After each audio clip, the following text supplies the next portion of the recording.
A los 18, mi papá me echó diciendo que ya no valía la pena el problema. Mi hermana se quedó en mi cuarto, dormí en mi coche 3 noches. 12 años después, encontró mi perfil y me escribió. Al leer mi respuesta, lloró en su camioneta 1 hora. Mi nombre es Sofía Benítez. Tengo 30 años. Ya no vales la pena, dijo mi padre, de pie en el pasillo con los brazos cruzados mientras mi hermana medía la ventana de mi habitación para nuevas cortinas detrás de él. Yo tenía 18. Era el 14 de noviembre, 26 grados afuera. Tenía $42 en el bolsillo, un Honda Civic 2003 con la calefacción rota y a nadie a quien llamar. Dormí en ese coche durante 3 noches seguidas. Ni una sola vez sonó mi teléfono. Ni mi madre, ni mi hermana, ni una sola alma de la familia que me crió. 12 años después, mi padre me encontró en línea. Envió un mensaje esperando una cálida reunión. Lo que recibió fue una respuesta que lo hizo sentarse en su camioneta y llorar durante 1 hora. Pero lo que lo destrozó no fue mi enojo. Fue la única prueba que adjunté. Algo que su hija favorita nunca pensó que encontraría. Llegaré a esa respuesta, pero primero, necesitas entender qué tipo de familia hace que una chica duerma en un coche helado y nunca se pregunte si está viva. Ahora, déjame llevarte de vuelta al otoño de 2013, la noche en que todo se desmoronó. Mi padre, Gerardo Benítez, fue un marine de los Estados Unidos durante 14 años. Manejaba nuestra casa como manejaba su unidad, luces apagadas a las 10, tareas en una tabla de rotación pegada al refrigerador, y absolutamente ninguna insolencia. Si no estabas de acuerdo con él, eras insubordinado. Si levantabas la voz, eras irrespetuoso. Y si hacías ambas cosas, que Dios te ayudara. Mi madre, Patricia, era lo opuesto. De voz suave, gentil, el tipo de mujer que hornearía galletas para el funeral de un vecino, pero que no podía mirar a su esposo a los ojos cuando estaba enojado. Nos amaba. Nunca dudé de eso. Pero el amor sin coraje es solo observar. Luego estaba Josefina, mi hermana mayor, de 20 años, la hija dorada. Tenía un don, no para el arte, no para la escuela, sino para saber exactamente lo que mi padre quería oír y entregarlo con una sonrisa. Sí, señor. Tiene razón, papá. Yo me encargo. Dominaba la obediencia, y en nuestra casa, la obediencia era moneda. ¿Yo? Yo era la ruidosa, la difícil, la que preguntaba por qué cuando todos los demás decían sí, señor. No era una mala niña. Entré en el cuadro de honor 2 veces. Trabajaba los fines de semana en una tienda de sándwiches, pero respondía, y en la casa de Gerardo Benítez, eso era un pecado imperdonable. La noche del 14 de noviembre comenzó con un olor. Mi padre afirmó haber detectado algo extraño flotando desde el piso de arriba. Anunció, no preguntó, anunció que inspeccionaría ambas habitaciones. No estaba preocupada. No tenía nada que ocultar. Comenzó con mi habitación, abrió el cajón superior de mi escritorio, y ahí estaba, una pequeña bolsa Ziploc con algo verde dentro. Nunca la había visto en mi vida. No me hizo una pregunta, no me dio la oportunidad de hablar. Simplemente señaló el pasillo y dijo, empaca tus cosas. Miré más allá de él. Josefina estaba al final del pasillo. No estaba sorprendida. No estaba molesta. Sonrió, una sonrisa pequeña y rápida, luego se dio la vuelta y se fue. No entendí esa sonrisa. No entonces. Me tomaría 10 años aprender lo que significaba. Me volví hacia mi madre. Estaba de pie en la puerta de la cocina, con un paño de cocina retorcido entre las manos, las lágrimas ya corriendo. Mamá, por favor, no es mío. Abrió la boca. Nada salió. La voz de mi padre irrumpió en el pasillo. Patricia, no lo hagas. Ella cerró la boca, miró al suelo y dijo las palabras que llevaré el resto de mi vida, solo vete, cariño. Deja que se calme. Hablaré con él.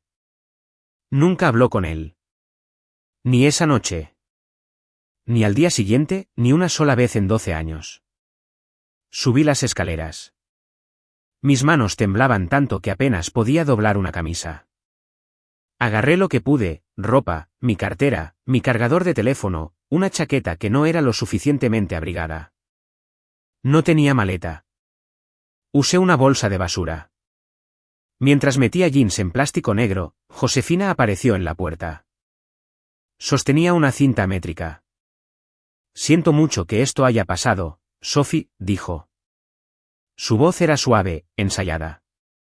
Incluso inclinó la cabeza como había visto hacer a la gente en la televisión, pero sus ojos ya estaban escaneando la habitación, la ventana, el armario, la esquina donde estaba mi cama. Estaba midiendo para las cortinas antes de que yo terminara de empacar. Arrastré mi bolso por las escaleras, crucé la sala de estar, atravesé la puerta principal. Mi padre estaba en el porche, con los brazos cruzados, la mandíbula tensa. No me miró. Miró más allá de mí, al patio, a la oscuridad, a cualquier cosa que no fuera su hija de 18 años yéndose con una bolsa de basura en noviembre. Al bajar del porche, escuché la voz de Josefina detrás de mí, suave y dulce, colándose por la puerta mosquitera. Traté de advertirte, papá. Ha estado así durante meses. Me senté en el Honda, giré la llave.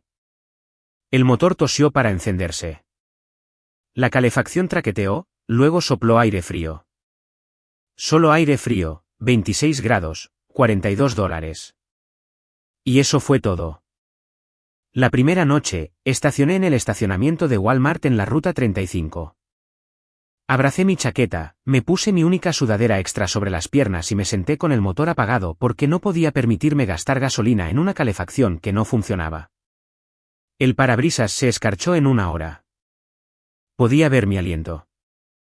Apoyé la frente en el volante y me dije que lo resolvería por la mañana. No dormí, ni un solo minuto. La segunda noche, me mudé al estacionamiento detrás de la biblioteca pública.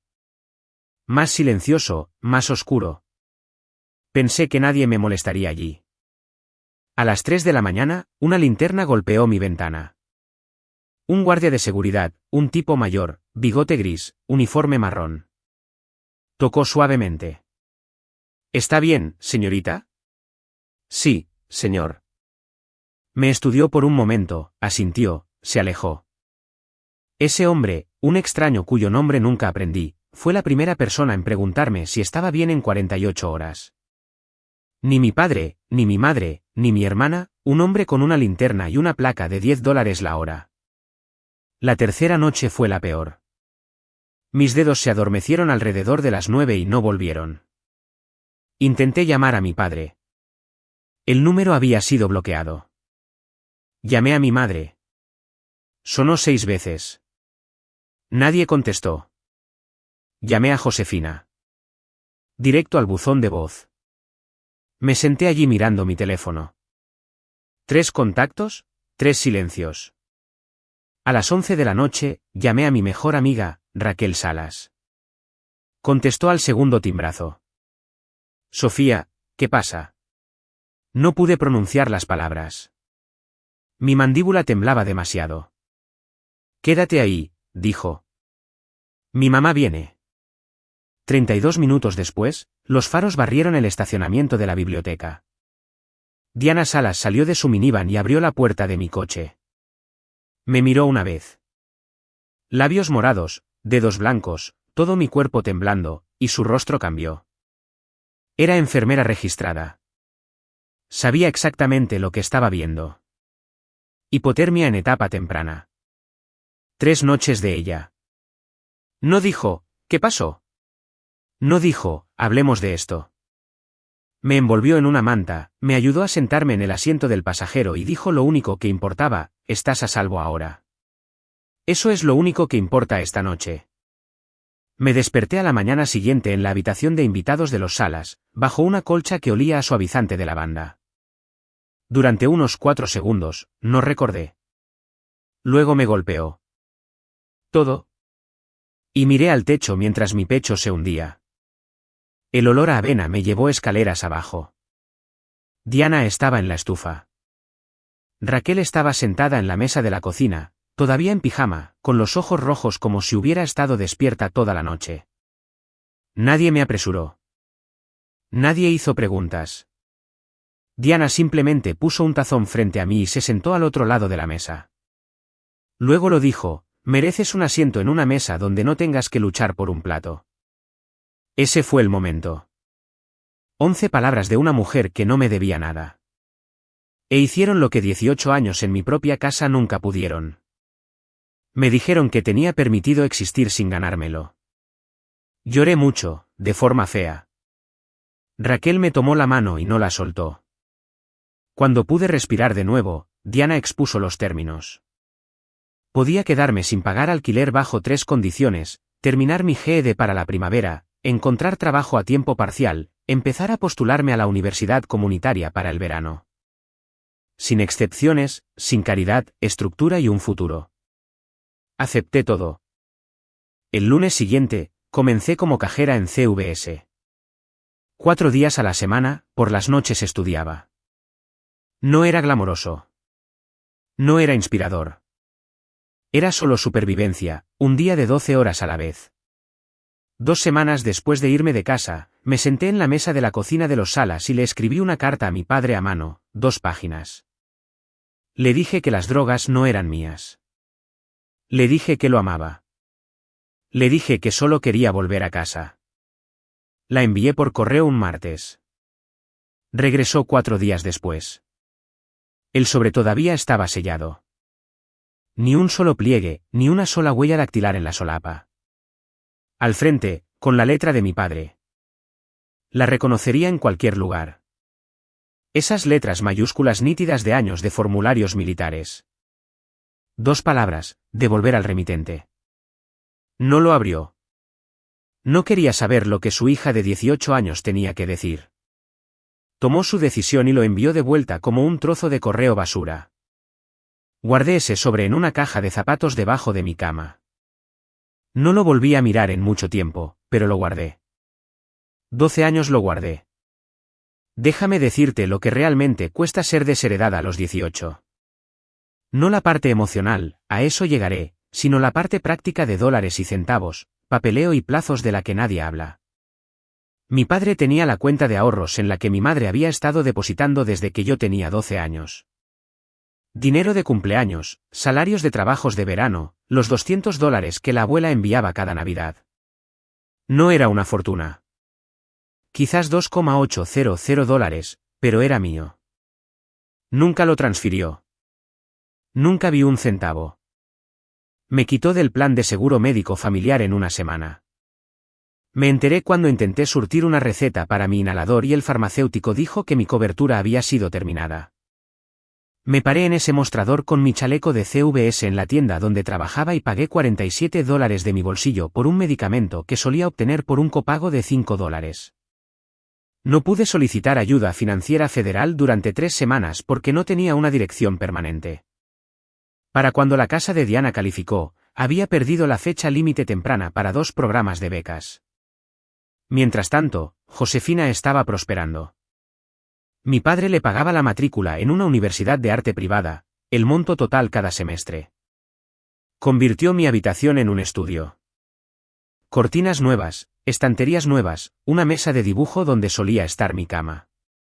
Gerardo publicó sobre ello en Facebook. Muy orgulloso de mi artista. 73 me gusta. La cuenta de mi madre entre ellos. Vi esa publicación en el teléfono de Raquel. La miré durante unos 10 segundos. Mi antigua habitación repintada, reorganizada y subtitulada con orgullo por el hombre que me echó de ella. Luego cerré la aplicación, fiché mi turno y no lo volví a mencionar. Lo que no sabía, todavía no, era que Josefina estaba ocupada construyendo otra cosa, una historia.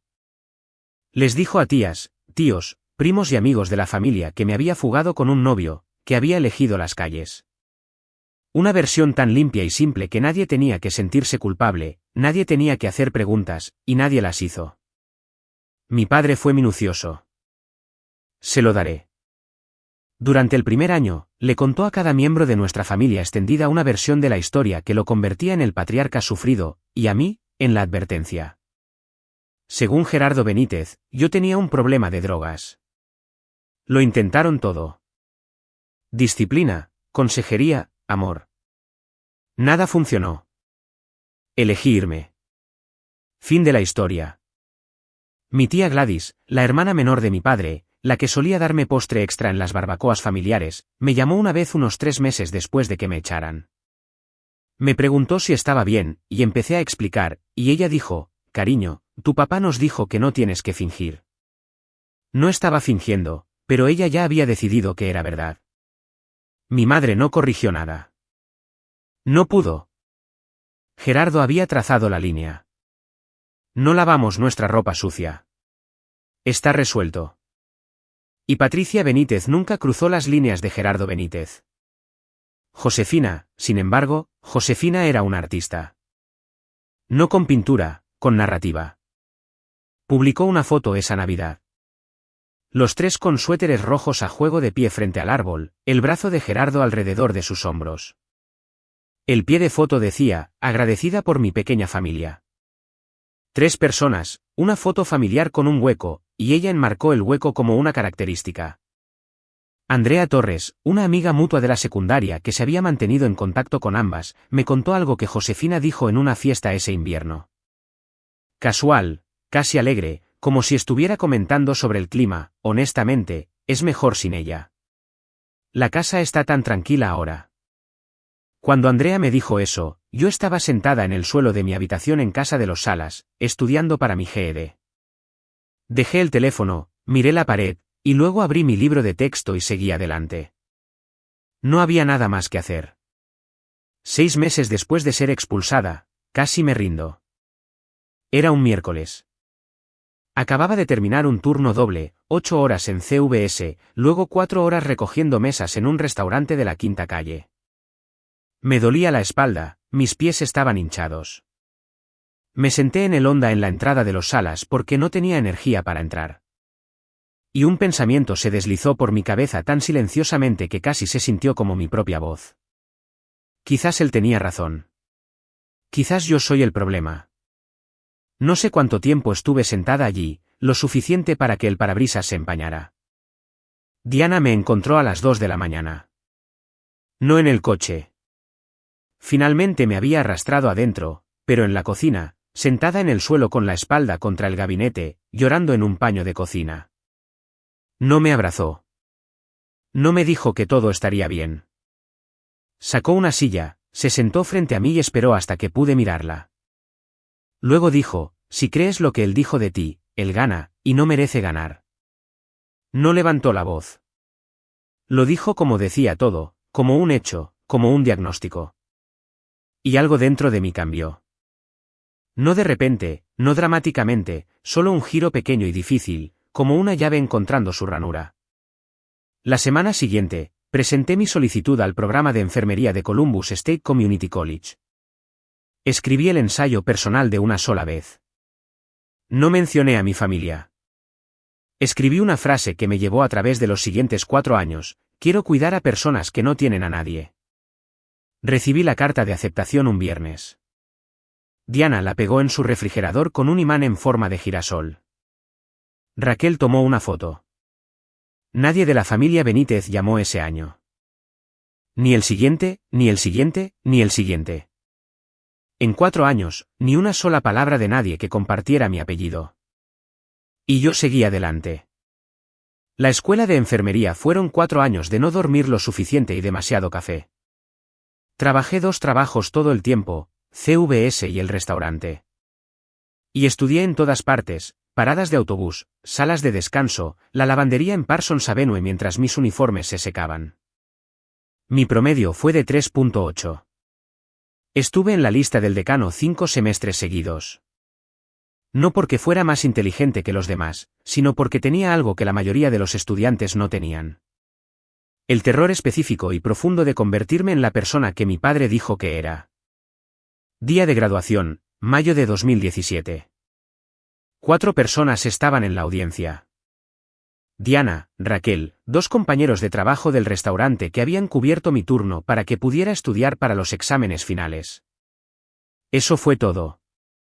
4 personas en un mar de cientos en un estadio lleno de padres con flores y globos y carteles que decían, estamos muy orgullosos de ti. Nadie sostenía un cartel para mí. Cuando llamaron mi nombre, summa cum laude, crucé ese escenario y estreché la mano del decano y sonreí ampliamente para la cámara. Pero si mirabas de cerca la foto, y me refiero a muy de cerca, lo verías. La sonrisa llegó a mi boca, pero se detuvo justo antes de mis ojos. Publiqué una foto en mi perfil privado esa noche. Sin pie de foto largo, sin lista de agradecimientos, solo 2 palabras: enfermera registrada. Finalmente. Raquel, lo hiciste. Yo, no, lo hicimos. Diana me abrazó tan fuerte que escuché su espalda crujir. Me susurró al oído: tu madre lloraría si pudiera ver esto. Me separé, la miré y dije la cosa más verdadera que sabía: ella no puede. Ese es el punto. Mientras yo cruzaba ese escenario, Josefina vivía en la casa de nuestros padres, habiendo abandonado la escuela de arte en su 3er año. Mi padre todavía pagaba sus cuentas. Nadie en la familia Benítez me mencionó. Fui borrada, no con ira, sino con silencio, lo cual es peor. Pero lo que no sabía todavía era que mi madre había visto la foto. Alguien, aún no sé quién, se la había enviado, y ella lloró, no de orgullo, sino por la comprensión de que su hija se había graduado y ella no había estado allí. Y la distancia entre esos 2 hechos era completamente su culpa. Años más tarde, Andrea me contó la historia completa. La voy a compartir porque importa, no por compasión, sino por contexto. En algún momento después de que me fui, mi madre creó una cuenta falsa de Facebook. Nombre genérico: foto de archivo de un atardecer. Sin amigos, sin publicaciones, sin actividad. Su único propósito era seguir mi perfil privado, que apenas podía ver a través de los huecos en mi configuración de privacidad. Una foto de perfil aquí, un comentario público allá. Me observaba desde detrás de un nombre de usuario que no era el suyo. En una casa donde incluso ese pequeño acto de cuidado tenía que ocultarse de su esposo, Patricia me escribía mensajes, docenas de ellos, aparentemente en días festivos, en mi cumpleaños. Tarde en la noche, cuando Gerardo estaba dormido, los escribía, los releía y los borraba antes de enviarlos. Cada vez, durante años, nunca envió ni uno solo. Quiero ser clara en algo. Entiendo por qué tenía miedo. Gerardo Benítez no era un hombre que tolerara la disidencia. Y para cuando me echaron, mi madre había pasado 25 años aprendiendo esa lección. El miedo es real. No lo minimizo. Pero esto es lo que también sé. Amar a alguien a distancia no cuenta si tú elegiste la distancia. Tenía un coche. Tenía un teléfono. Podría haber conducido a casa de los Salas cualquier martes por la tarde mientras Gerardo estaba en el trabajo. No lo hizo. El miedo la mantuvo inmóvil. Y la inmovilidad me mantuvo sola. Hay una cosa más. Josefina se enteró de la cuenta falsa. Andrea también me lo dijo. Josefina no se lo informó a Gerardo. Eso habría sido demasiado directo. En cambio, lo usó como palanca. Una palanca silenciosa y quirúrgica. Sé lo que estás haciendo en línea, mamá. No me obligues a decirle a papá. Así era Josefina, siempre sosteniendo la correa que nunca tuvo que tirar porque la amenaza era suficiente. Mi madre permaneció en silencio. Mi hermana mantuvo el control. Y los años siguieron pasando. Después de la graduación, tomé un puesto en el Hospital Metodista Riverside en Columbus, departamento de emergencias, turnos de 12 horas, caos y adrenalina, y el tipo de agotamiento que no se quita en la ducha. Me encantó. En 2 años, fui nominada a enfermera del año a nivel de departamento. No gané, pero la nominación llamó la atención de alguien que cambiaría mi trayectoria. El doctor Marcos Vargas era el médico tratante en nuestra sala de emergencias, de unos 40 años, tranquilo bajo presión, el tipo de médico que realmente aprendía los nombres de las enfermeras. Me llamó aparte una tarde entre traumas y dijo algo que no esperaba: no solo tratas a los pacientes, Sofía. Los ves. Eso es raro. ¿Has pensado en ir más allá? Se refería a enfermera practicante, un máster, autoridad de práctica independiente, la capacidad de dirigir mi propia clínica algún día. Era un camino que no había considerado porque nadie me había sugerido nunca que fuera capaz de ello. El doctor Vargas escribió mi carta de recomendación. Solicité una beca en Ohio State. Fui aceptada. Durante esos años, no tuve citas. Ni una sola vez en 5 años. No fue una decisión consciente al principio. Estaba demasiado ocupada, demasiado sin dinero, demasiado concentrada. Pero finalmente, tuve que ser honesta conmigo misma. No confiaba en que nadie se quedara. Mi familia me había enseñado que el amor era condicional, que podía ser revocado en una sola noche, y que las personas que decían, siempre estaré aquí, a menudo eran las primeras en irse. Ese tipo de lección no se desaprende fácilmente. Terminé mi programa de enfermería practicante en 2021 y casi de inmediato una idea echó raíces. Una que había estado creciendo silenciosamente desde la noche en que Diana Salas me sacó de un coche helado. Una clínica gratuita para las personas que nadie más estaba tratando.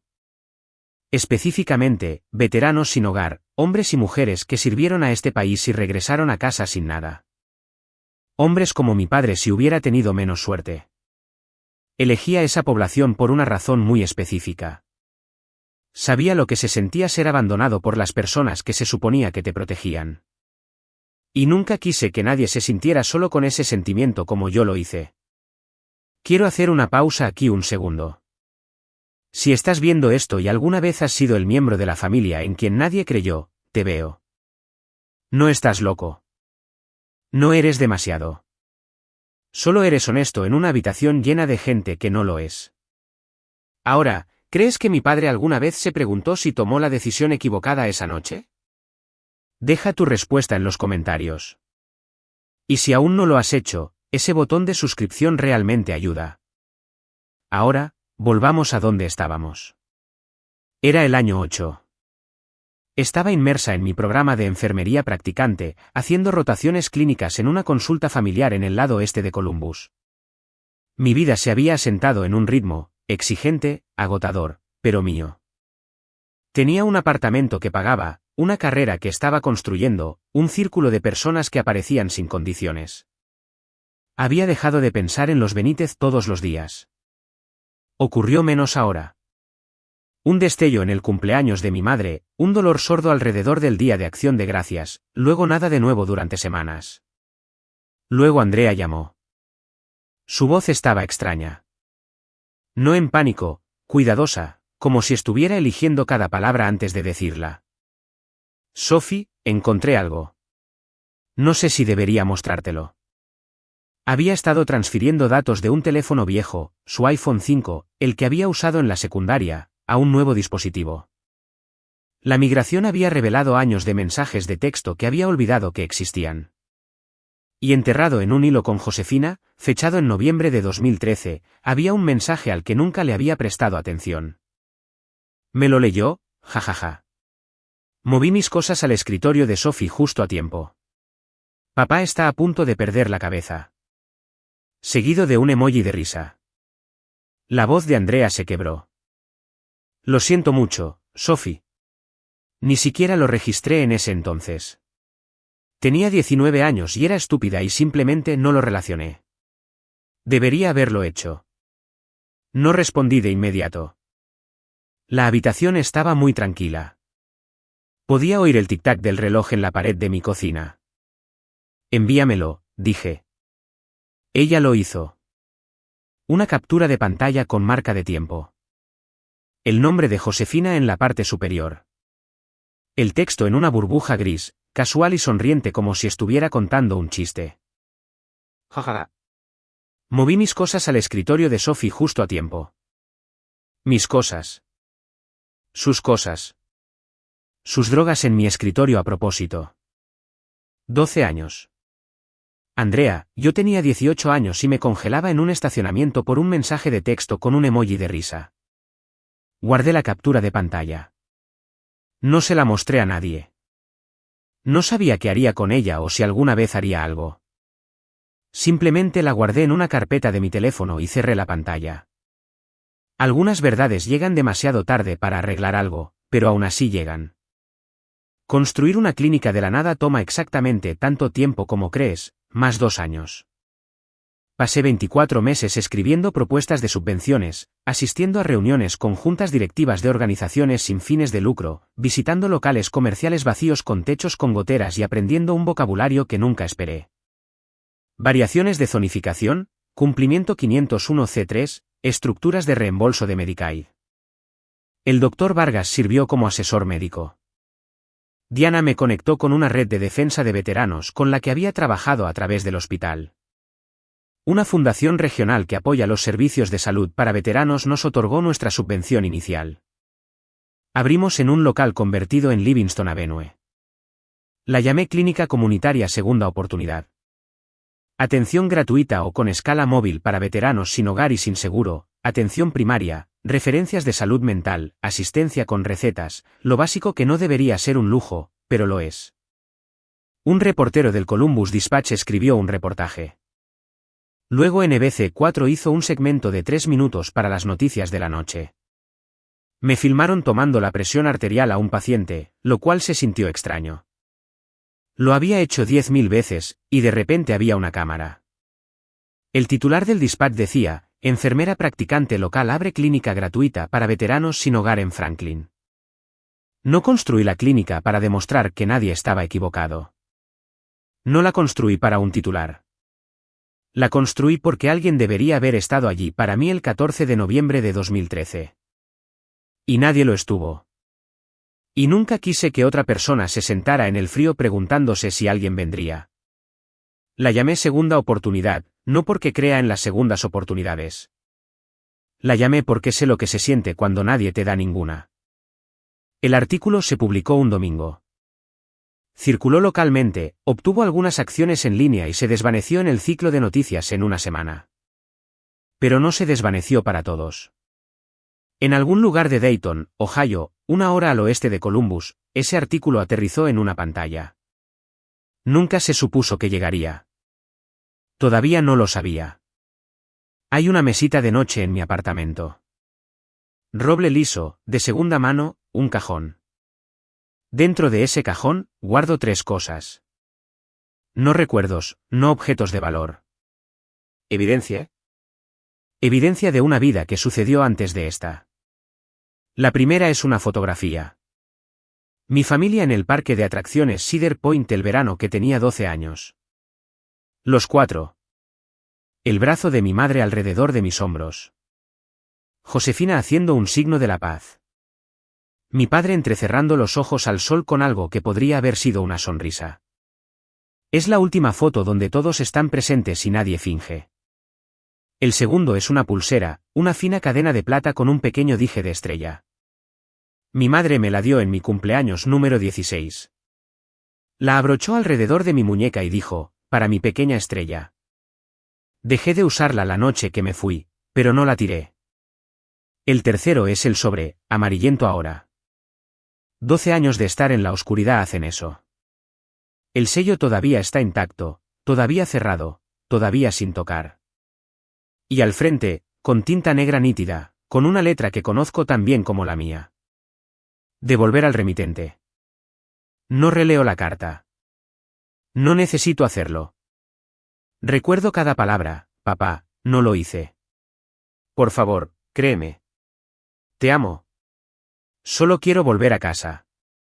Tenía 18 años. Gasté un sello y cada gota de dignidad que me quedaba en esas frases. Él no les dedicó ni un segundo. Cerré el cajón. Fui a trabajar. Eso es lo que hice. En ese momento, tenía ambas piezas, la carta y la captura de pantalla. 2 mitades de una verdad que nadie había pedido. No fui a buscar a mi familia. No tenía ninguna razón. Mi vida estaba llena. Mi trabajo tenía significado. Las personas que importaban ya estaban en ella. Todo permaneció en silencio durante 12 años. Luego, una noche, abrí LinkedIn en mi sofá después de un largo turno, pasé por alto algunas solicitudes de conexión y me detuve. Un mensaje de un nombre que no había visto en más de una década. Gerardo A. Benítez. Había usado LinkedIn porque había bloqueado su número hacía años y mi Facebook era privado. Pero LinkedIn, profesional, público, era la brecha en la pared que no había pensado en sellar. El mensaje era corto, cuidadosamente redactado, el tipo de estructura de oraciones que sugería que lo había escrito y reescrito varias veces. Sofía, soy tu padre. Vi un artículo sobre tu clínica. Siempre supe que lo tenías en ti. Me gustaría hablar. Mamá te extraña. Todos lo hacemos. Lo leí 3 veces. Mis manos no estaban firmes. No por miedo, sino por ira. Esa ira lenta y profunda que vive debajo de todo y solo sale a la superficie cuando alguien dice exactamente lo incorrecto de la manera exactamente incorrecta. ¿Siempre supiste que lo tenías en ti, tú, el hombre que me dijo que no valía la pena el problema? El hombre que bloqueó mi número y devolvió mi carta y dejó que su otra hija durmiera en mi cama la misma noche que yo dormí en un estacionamiento. ¿Tú siempre supiste que lo tenía en mí? ¿Con eso te vas a quedar? Cerré la computadora portátil, me até las zapatillas de correr, corrí 5 millas, regresé, me duché, me senté en el borde de mi cama con el cabello mojado y un pulso que no podía bajar. Llamé a Diana. ¿Me encontró? Una pausa. Pude oírla dejar algo. Una taza, quizás. ¿Qué quieres hacer? Todavía no lo sé. Entonces no hagas nada todavía. No lo hice. Ni esa noche. Ni al día siguiente. Ni durante 2 semanas completas. El mensaje permaneció en mi bandeja de entrada como una granada que alguien había colocado suavemente en un estante y se había alejado. Pero Gerardo Benítez nunca fue un hombre paciente. Y en esas 2 semanas, envió otro mensaje, uno que lo cambió todo. El segundo mensaje fue más largo, más confiado, como si mi silencio fuera un acuerdo. Te lo digo, Sofía, a la familia le encantaría saber de ti. La tía Gladys pregunta por ti todo el tiempo. Tu madre no ha dejado de hablar de ese artículo. Josefina también ha estado preguntando por ti. Quizás podríamos organizar una llamada. Creo que es hora. Josefina ha estado preguntando por ti. Josefina, que no había pronunciado mi nombre en 12 años, de repente preguntaba por mí. Casi me reí. Casi. Llamé a Andrea. ¿Qué está pasando con mi padre? Nerea suspiró. El tipo de suspiro que significa, estoy a punto de decirte algo que no te gustará. Sophie, ha estado mostrando ese artículo a todo el mundo. ¿Cómo a todo el mundo? Lo compartió en Facebook. Lo sacó a colación en la barbacoa de Ron y Gladys el mes pasado. Está diciendo a la gente que decidiste hacer las cosas por tu cuenta y que la familia siempre te apoyó a distancia. Dejé mi café. Dijo que está reescribiendo todo. La historia de las drogas desapareció. Ahora eras independiente. Querías irte. Él respetó tu decisión. Está actuando como si te hubiera lanzado. Él me echó. Andrea, lo sé. Les dijo que yo estaba con drogas. Lo sé. Y ahora dice que me apoyó. Compartió el artículo del Dispatch con la leyenda, momento de papá orgulloso, 61 me gusta. Me senté con eso durante mucho tiempo. Mi padre no solo me había abandonado. Había escrito la historia de mi vida 2 veces. Una como una advertencia y otra como una historia de éxito. Y ambas veces se presentaba como el héroe. La primera versión, hicimos todo lo que pudimos. La segunda versión, ella sacó su fuerza de nosotros. Ninguna versión incluía la verdad. Ninguna versión incluía un estacionamiento helado, una carta de vuelta o un emoji de risa. Él no me quería de vuelta. Quería la narrativa de vuelta, y necesitaba mi cooperación para terminar de escribirla. Me lo pensé durante 3 días más. Fui a trabajar. Atendí a pacientes. Reabastecí los armarios de suministros y revisé los formularios de admisión e hice todo exactamente igual que antes. Pero debajo de todo, algo se estaba gestando. No ira, no venganza, solo claridad. La clase de claridad que llega cuando has mantenido una pregunta durante 12 años y la respuesta finalmente deja de ser complicada. Llamé a Diana un martes por la tarde, le conté sobre el segundo mensaje, le conté sobre la publicación de Facebook, le conté sobre la narrativa reescrita. Ella escuchó. Luego, no le debes nada, pero si le respondes, escribe para ti, no para él. Pensé en lo que pasaría si me quedaba en silencio. Gerardo seguiría contando a la familia su versión. Tía Gladys, tío Ron, cada primo y cuñado. Todos creerían la historia del padre orgulloso y la hija independiente. Sería borrada 2 veces. Una cuando me echó, y otra cuando fingió que no lo hizo. Eso era lo que no podía soportar. No su crueldad. Eso lo había sobrevivido. Su revisión. La idea de que podía tomar 12 años de mi sufrimiento y reempaquetarlo en un pie de foto de Facebook para sentirse bien, que mi verdad nunca existiría fuera de mi propia cabeza. No me senté a escribir una carta de venganza. Me senté a decir la verdad. Hay una diferencia, y es importante. Abrí mi portátil, creé un nuevo documento y comencé con la fecha, 14 de noviembre de 2013. Me tomó 3 horas, no porque no supiera qué decir, sino porque no dejaba de parar para respirar. Cada frase era una puerta que había cerrado años atrás, y abrirlas todas a la vez era como caminar por mis propios escombros. Cuando terminé, adjunté 2 archivos, una fotografía del sobre, sellado, amarillento, devuelto al remitente con su letra, y la captura de pantalla de Andrea. Copié el texto en una respuesta de LinkedIn. Lo leí una vez, lo leí de nuevo, le di a enviar. 11:47 de la noche cerré mi portátil, me fui a la cama, no dormí. No tenía idea de lo que pasaría después. Pero sabía esto. Lo que sea que Gerardo Benítez sintiera al leer ese mensaje, eso ya no era mi carga. Le había devuelto la verdad a la persona que la había creado. Esto fue lo que escribí. Te lo voy a leer exactamente como lo envié porque te has ganado la versión completa. Papá, dijiste que no valía la pena el problema. Esto es lo que pasó después de que decidieras eso. 14 de noviembre de 2013, 26 grados. Me dijiste que empacara mis cosas. No preguntaste si las drogas eran mías. No me dejaste hablar. Señalaste la puerta y yo salí con mi ropa en una bolsa de basura. 14 de noviembre, primera noche, estacioné en el estacionamiento de Walmart en la ruta 35. La calefacción estaba rota. Me puse una sudadera sobre las piernas y no dormí. 15 de noviembre, segunda noche, el estacionamiento de la biblioteca.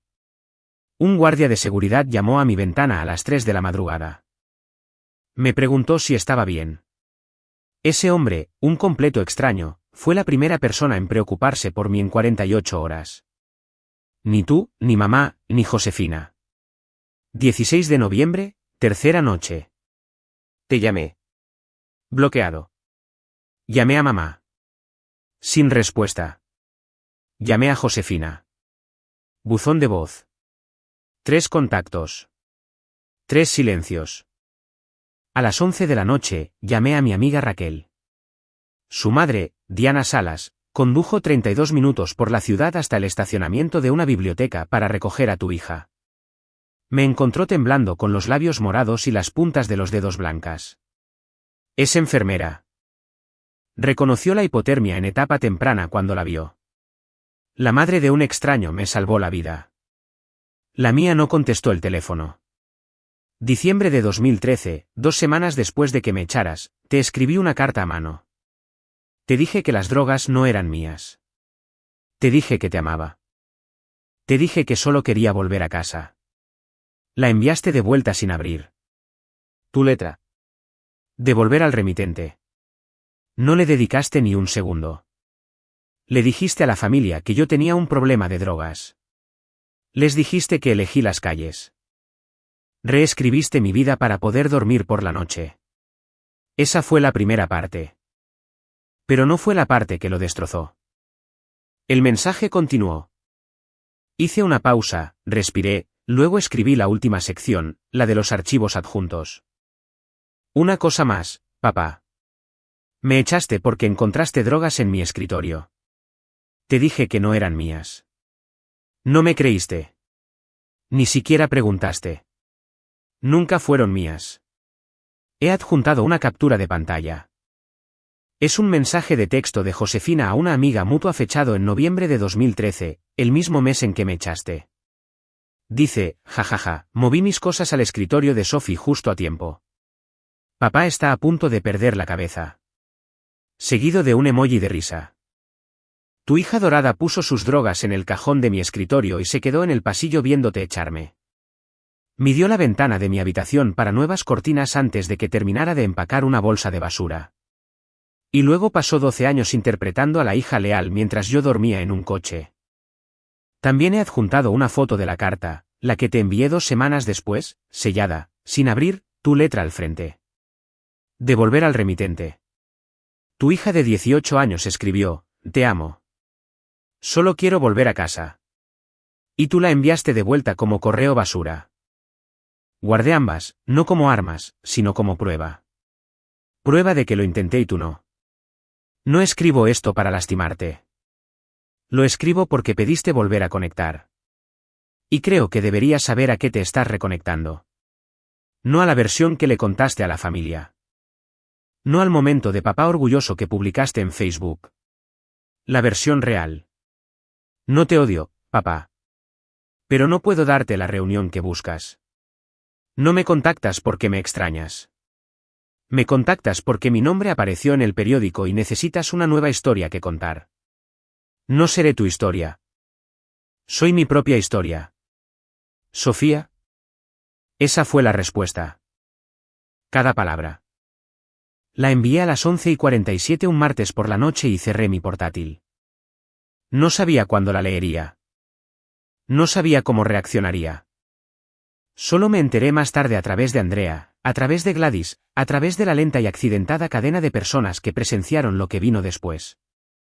Esto es lo que me contaron. Gerardo leyó el mensaje en la sala de estar. Patricia estaba en la cocina. Él estaba sentado en su sillón reclinable, el mismo en el que había estado sentado durante 20 años, revisando LinkedIn en su teléfono. Abrió mi respuesta, esperando, imagino, algo cálido, algo agradecido, algo que confirmara la historia que había estado contando. Lo leyó en silencio. Patricia dijo que no escuchó nada. Ni reacción, ni jadeo, ni maldición, solo silencio, y luego el sonido de la puerta principal abriéndose y cerrándose. Miró por la ventana de la cocina. Gerardo cruzó el patio, abrió la puerta del conductor de su camioneta, una Ford F-150 azul, calcomanía del cuerpo de marines en el parachoques trasero, y se sentó al volante. No encendió el motor. No encendió las luces. Simplemente se quedó allí. Patricia esperó 10 minutos, luego 20. Se puso el abrigo y salió con un vaso de agua. Golpeó la ventana. Él no abrió la puerta. A través del cristal, podía oírlo. Estaba llorando. No el tipo silencioso. No el tipo compuesto y estoico que esperarías de un hombre que construyó su identidad sobre la disciplina y el control. El tipo que te hace temblar los hombros. El tipo que no puedes detener. Ella se quedó junto a la camioneta durante mucho tiempo. Finalmente, volvió a entrar. Una hora después, una hora completa, Gerardo volvió a entrar por la puerta principal. Tenía los ojos hinchados. No dijo una palabra. Colocó su teléfono en la mesa de la cocina, abierto a mi mensaje, y lo empujó hacia Patricia. «Léelo». Ella lo hizo. Luego ella también lloró. Gerardo se sentó frente a ella. Y por primera vez, según lo que Andrea escuchó más tarde de Gladys, hizo la pregunta que debería haber hecho 12 años atrás: ¿sabías lo de Josefina? Patricia negó con la cabeza. Gerardo tomó su teléfono y llamó a Josefina. Ella no contestó. Volvió a llamar. Buzón de voz. Llamó una tercera vez, una cuarta. Ella nunca contestó. A la mañana siguiente, condujo hasta su apartamento. Eso fue todo. Esa fue la respuesta. Si sigues aquí, sinceramente, gracias. Ahora, mi pregunta es, ¿crees que las lágrimas de mi padre fueron por mí o por él mismo? Porque he pensado en eso durante mucho tiempo y todavía no tengo una respuesta clara. Hazme saber en los comentarios. Y si esta historia te toca de cerca, compártela con alguien que necesite escucharla.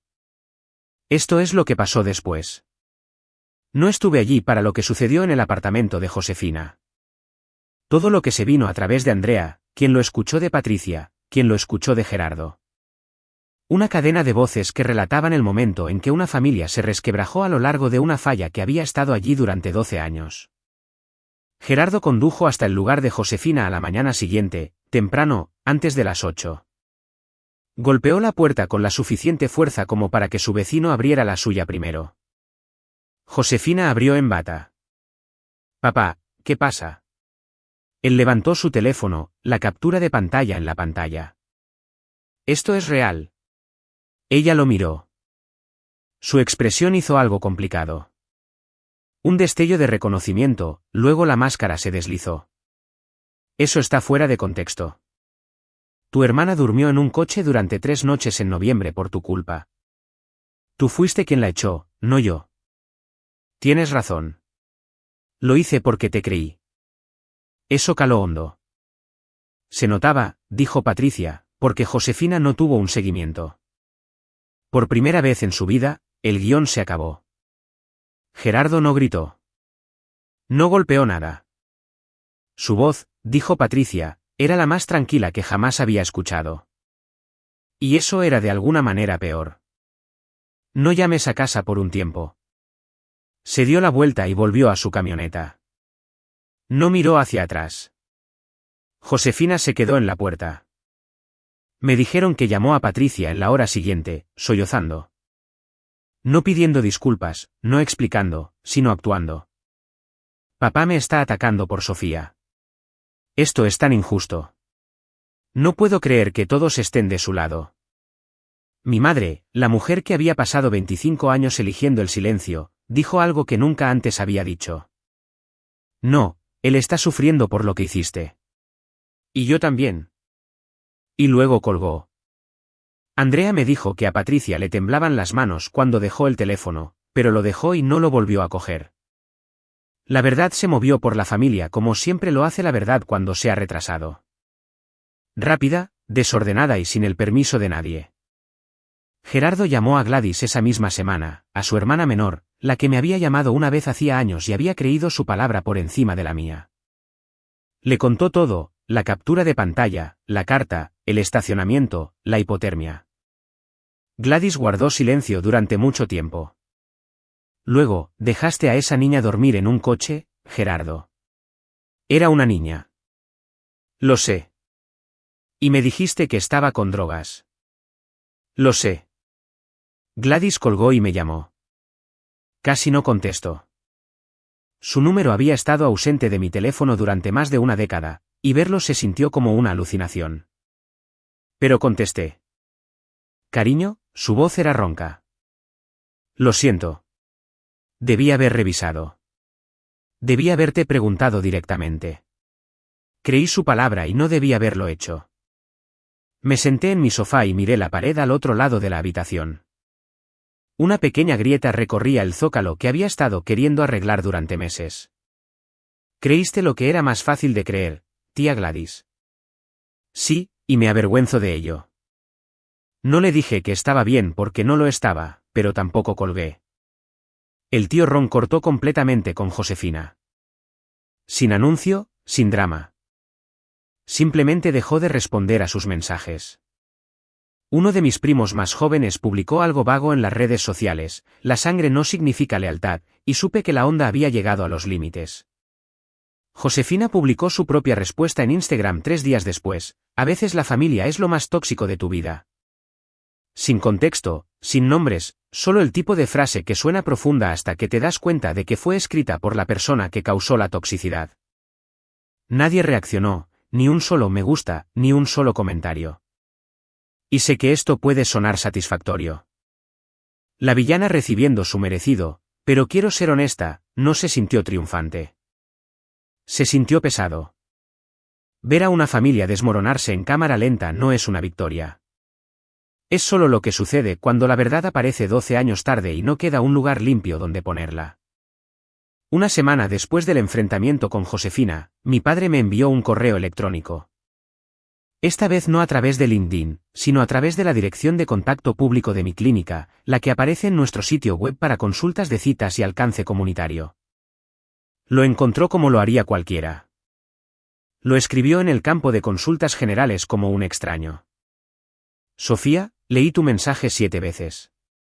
Leí la carta, la que envié de vuelta. Tu madre encontró una copia borrador en tu viejo escritorio en la habitación que le dejé a tu hermana. Leí cada palabra. No puedo deshacer lo que hice. No voy a enumerar excusas porque no hay ninguna que se sostenga. Me equivoqué en todo. No espero que me perdones, pero necesitaba que lo supieras. Te escucho ahora.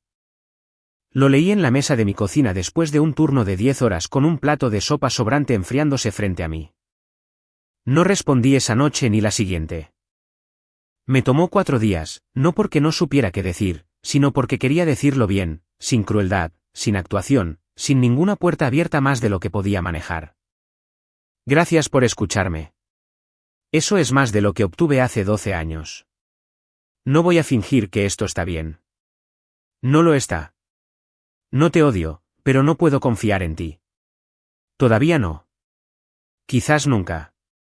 Si quieres algún tipo de relación conmigo, comienza con la responsabilidad.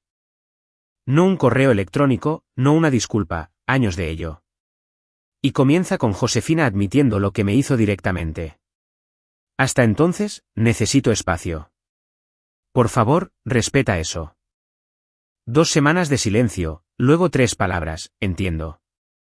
La misma semana, mi madre envió su propio mensaje, separado de Gerardo. Sus propias palabras por primera vez en 12 años. Debía haber sido tu madre primero y su esposa después. Pasaré el resto de mi vida tratando de recuperarlo. Lo leí 2 veces, cerré mi portátil y salí a caminar largo rato en la oscuridad. 2 meses después de la respuesta, la clínica estaba lista para su gran inauguración oficial. Habíamos estado operando en silencio por un tiempo, viendo pacientes, construyendo redes de referencia, abasteciendo los estantes de la farmacia. Pero este era el evento formal. Corte de cinta, cobertura de prensa, asistencia de la comunidad. El tipo de día por el que había trabajado durante 2 años. La lista de invitados se hizo sola. Andrea, Raquel, Diana, el doctor Vargas, colegas del hospital, representantes de la Fundación de Veteranos, un reportero del Dispatch que había cubierto nuestro lanzamiento, un equipo de NBC4 que venía a filmar, más de 40 veteranos a los que ya habíamos atendido. Algunos de los cuales había tratado personalmente. No invité a mi padre. No invité a mi madre. No invité a Josefina, pero la tía Gladys llamó la semana anterior. ¿Puedo ir? No dudé. Por supuesto, tía Gladys. Ella hizo una pausa. Sé que no merezco estar allí. No se trata de merecer. Preguntaste. Eso es suficiente. La noche anterior al evento, me senté en la clínica después de que todos se habían ido, repasando la lista de verificación de la configuración, sillas en filas, podio junto a la entrada, cartel colgado derecho. Diana me había ayudado a escribir el discurso. Lo había estado practicando en mi coche toda la semana, lo cual es tan glamoroso como suena. Me llamó esa tarde. ¿Cómo te sientes? Nerviosa por el discurso, por todo ello. Ella se quedó en silencio por un momento. Diles por qué lo construiste. Eso es suficiente. Dormí 3 horas esa noche. Me desperté a las 5. Me puse la blusa blanca que había comprado para la ocasión. Nada elegante, solo limpia y planchada. Me colgué el estetoscopio al cuello porque se sentía bien y conduje a la clínica al amanecer. Cuando llegué al estacionamiento a las 7 de la mañana para hacer las últimas revisiones, todavía no había otros coches. El sol apenas salía sobre los tejados de Livingston Avenue. El cartel ondeaba con una brisa ligera. Luego, a las 8:15, miré al otro extremo del estacionamiento. Una camioneta, Ford F-150 azul, calcomanía del cuerpo de marines en el parachoques trasero. Mis manos dejaron de moverse. Ya estaba allí. No fui a la camioneta. Entré y terminé de arreglar todo. A las 10, el estacionamiento estaba lleno. Veteranos con chaquetas gastadas de pie junto a reporteros con credenciales de prensa. Trabajadores sociales con los que me había asociado. Funcionarios locales de la oficina de la concejala. Raquel con un vestido de verano sosteniendo un ramo que había traído sin decírmelo. Diana con su mejor cardigan, los ojos ya brillando, y aún no habíamos empezado. El doctor Vargas habló primero, breve, medido. Habló sobre la brecha en la atención médica de los veteranos y cómo la terquedad de una persona. Me miró cuando lo dijo y la multitud rió, podía mover montañas. Luego Diana cortó la cinta. Sus manos temblaron en las tijeras y cuando la tela roja cayó, se llevó los dedos a los labios y se dio la vuelta por un momento. Luego fui yo. Me acerqué al micrófono. Unas 40 caras. Algunas de ellas habían dormido afuera la semana pasada. Algunas de ellas estaban aquí porque esta clínica era el primer lugar que no les había pedido que demostraran que merecían ayuda. Hace 12 años, dije, dormí en un coche sin nadie a quien llamar. Hoy, estoy aquí para asegurarme de que nadie en esta sala se sienta solo de nuevo. Respiré hondo. Esta clínica no se trata de segundas oportunidades para mí. Se trata de primeras oportunidades para la gente que este país olvidó. No mencioné a los Benítez. Ni una palabra, ni una indirecta. Este día no se trataba de ellos. La multitud aplaudió. Diana lloraba a mares. Gladys estaba en la segunda fila, agarrando su bolso, con lágrimas corriendo por su rostro. Y entre la multitud, pasando los reporteros y los veteranos en las sillas plegables, lo vi. Gerardo de pie al borde del estacionamiento, con la gorra de béisbol baja, las manos en los bolsillos de su chaqueta, sin acercarse. Nuestras miradas se encontraron por un segundo a través de 40 pies de hormigón y 12 años de silencio.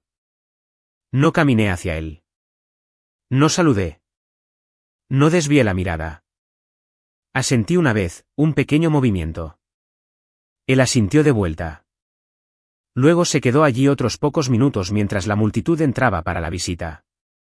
Y luego se subió a su camioneta, encendió el motor y se fue. Después del recorrido, después de las fotos, después del último apretón de manos y el último agradecimiento, la clínica se vació. Raquel se fue con un abrazo que duró 30 segundos. El doctor Vargas me estrechó la mano y dijo, lo hiciste bien, chica, lo que viniendo de él equivalía a una ovación de pie. Andrea me envió un mensaje de texto con una fila de emojis de corazón y una nota de voz que era solo ella llorando. Gladys me sostuvo la cara con ambas manos antes de irse. Vendrás a mi casa para Navidad. ¿Me oyes? Voy a hacer el pastel de nuez y nadie le dice que no a mi pastel de nuez. Me reí de verdad por primera vez en todo el día. Luego solo quedamos Diana y yo. Nos sentamos en el banco de metal fuera de la entrada principal. El cartel todavía estaba colgado. Algunos programas sueltos revoloteaban por el suelo. El sol se ponía detrás del centro comercial al otro lado de la calle, y la luz lo volvía todo ámbar. El vino, dije. Sí, vino. No sé qué hacer con eso. Diana no respondió de inmediato. Cruzó las manos en su regazo, las mismas manos que me habían envuelto en una manta en el estacionamiento de una biblioteca hace 12 años. No tienes que hacer nada con eso, dijo. Ahora le toca a él llevarlo. Y sentada allí en la luz que se desvanecía, comprendí algo que no había entendido antes. Durante 12 años, había cargado la verdad como un peso atado a mi espalda. La carta, la captura de pantalla, los estacionamientos, el silencio, todo. La respuesta no fue venganza. Fui yo devolviéndole el peso a la persona que lo creó. Aquí tienes, esto es tuyo. He terminado de guardarlo para ti. Por primera vez en 12 años, me sentí ligera. No porque mi padre llorara en su camioneta. No porque Josefina fuera expuesta. No porque la familia finalmente lo supiera. Sino porque ya no cargaba la verdad sola. Cuando llegué a casa esa noche, los voluntarios habían dejado una tarjeta en mi escritorio. 43 firmas, veteranos, personal, amigos. Dentro, alguien había escrito, nos diste un lugar al que pertenecer. En la mesa de recepción, había un sobre, sin nombre. Dentro, $500 en efectivo y un papel para la clínica. G. Lo puse en la caja de donaciones.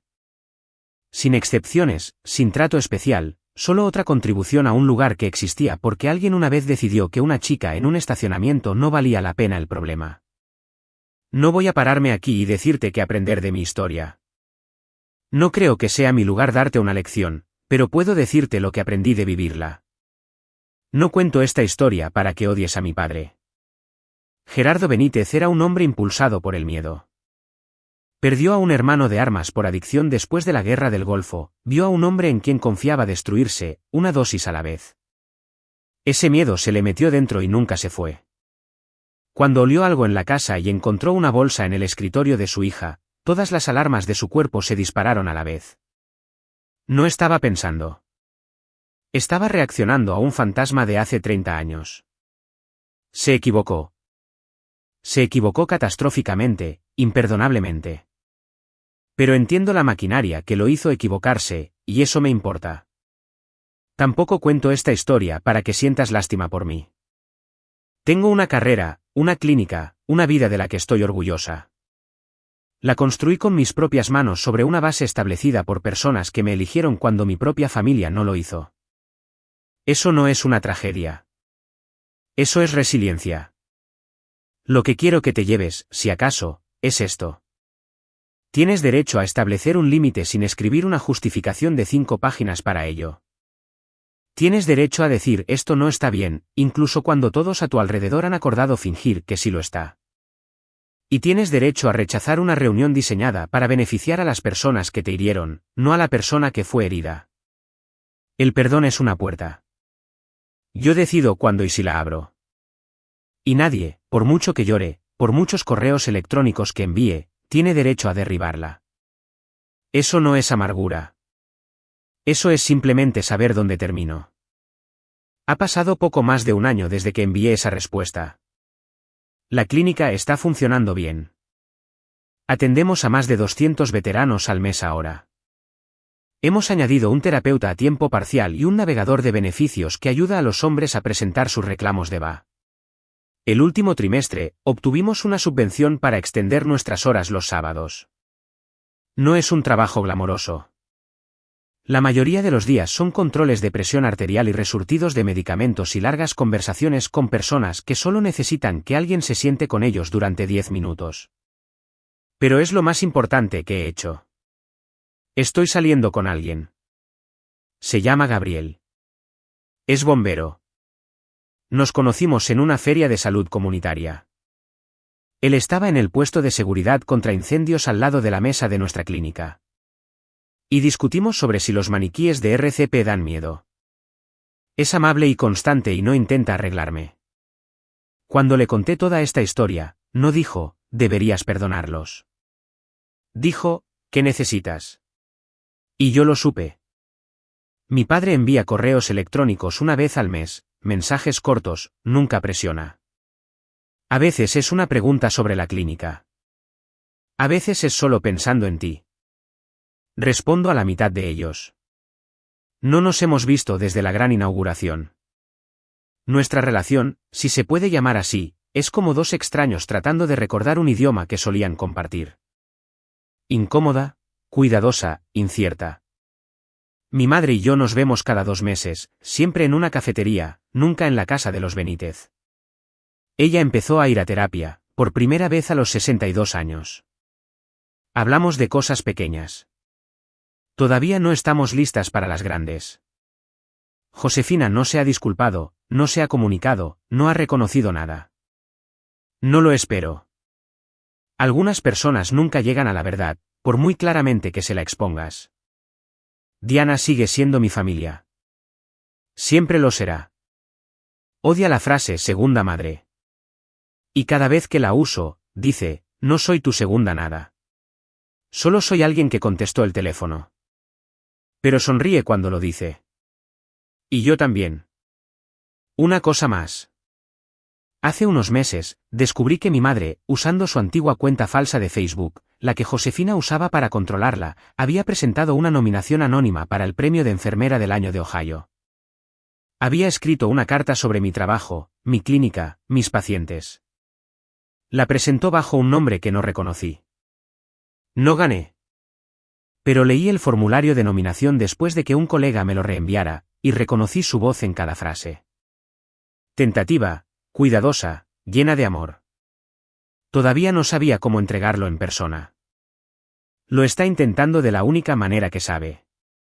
No es suficiente. Pero lo veo. Todavía tengo el Honda, el Civic 2003 con la calefacción rota. No ha funcionado en años. La batería está muerta. Los neumáticos están desinflados. Hay una niebla permanente en el interior del parabrisas que no creo que se quite nunca. Está en el estacionamiento trasero detrás de la clínica, metido entre un contenedor de basura y la valla. Y cada persona de mi personal me ha preguntado al menos una vez por qué no lo tiro a la basura. Lo guardo porque lo necesito allí. En los días difíciles, y todavía hay días difíciles incluso ahora. Camino por la parte de atrás y pongo mi mano en el capó y me quedo allí un minuto. El metal está frío o cálido según la estación. Y de cualquier manera, me lleva de vuelta a la chica del estacionamiento de Walmart, a la sudadera sobre sus piernas, a la escarcha en el parabrisas y al silencio en su teléfono y a los 26 grados que casi se la llevan. Tenía 18 años. Estaba aterrorizada. Y estaba completamente, totalmente sola. Merecía ser salvada. Y como nadie vino, se salvó a sí misma. Si estás en ese coche ahora mismo, literal o figuradamente, quiero que sepas algo. No necesitas que nadie te abra la puerta. Solo necesitas encontrar a la persona que dirá, ahora estás a salvo. Y si aún no puedes encontrar a esa persona, entonces sé esa persona para ti mismo porque puedes. Sé que puedes. Yo soy la prueba. Mi padre me dijo que no valía la pena el problema. 12 años después, 200 veteranos al mes entran por mis puertas porque alguien decidió que sí lo valían. Mi nombre es Sofía Benítez. Tengo 30 años y siempre valí la pena el problema.